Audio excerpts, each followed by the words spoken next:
রয়েছে। বুঝতে পেরেছি।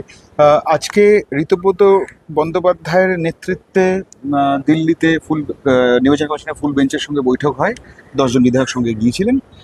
সেখান থেকে বেরিয়ে এসে ঋতব্রত বন্দ্যোপাধ্যায় দাবি করেছেন, মিডিয়াকে বলেছেন আর কি, যে আমরাই তো আসল তৃণমূল, সুতরাং প্রতি ব্যাংক অ্যাকাউন্টে সব নিয়ে কথাবার্তা ওঠা যাবে, তো আমাদেরই সমস্ত। হ্যাঁ, আমরাই আসল সুবিধাবাদী, এইটা বললেও কাজ মিটে যেত।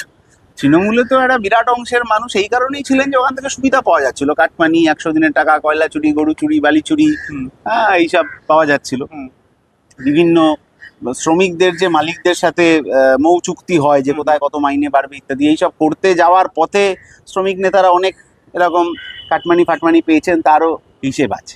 এখন এই সুবিধাবাদী আজকে যারা ওইখানে গেছেন, তারা গেছেন যে বিজেপির পায়ে নিজেদেরকে সঁপে দিতে, যে বাবা দুর্নীতির ফাইলগুলো আর খুলো না, তোমাকে রাজ্যে যা যা সুবিধা করতে হয় আমরা তাই করে দেব। একটা বিরোধী দল যদি সরকারের বিরোধিতা না করে তাহলে সেখানে গণতন্ত্র থাকে না, সেটা স্বৈরতন্ত্র হয়ে যায়। বিজেপি এই কাজটাই করতে চেয়েছে, যে যাকে খুশি ভোট দাও, আমি তো ঠিক ওকে লাইন করে আনবো, তারপরে সরকারও আমার, বিরোধী দলও।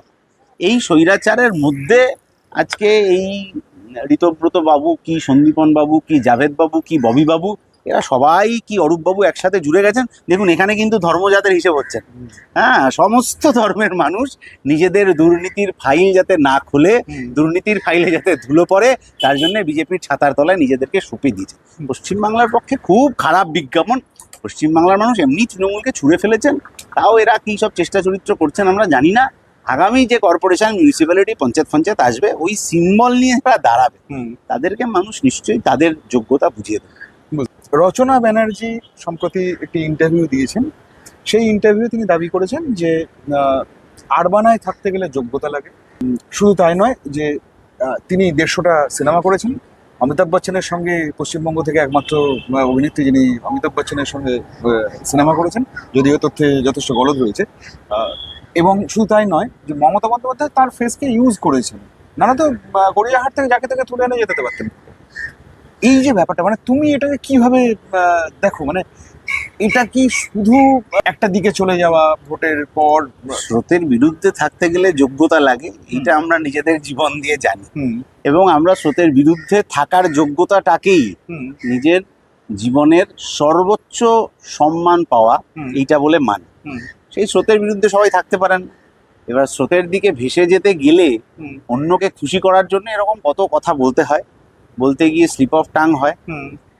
আর আমাদের মতো যাদের কথা মানুষ সামান্য হলেও বেশি হলেও মিডিয়াতে, সোশ্যাল মিডিয়াতে শুনতে পান, আমাদের আবেগ হোক, আমাদের যুক্তি হোক, আমাদের শব্দচয়ন হোক, আমাদের বাক্য গঠন হোক, সবেতে আমাদের ভীষণ সতর্ক থাকার প্রয়োজন রয়েছে।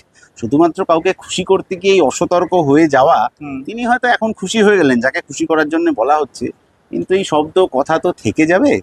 ভবিষ্যতে যারা এগুলো দেখবেন তারা কিন্তু খুব একটা সম্মানের চোখে আমাদেরকে দেখবেন না, ফলে যথেষ্ট সতর্ক হয়ে কথা বলা উচিত।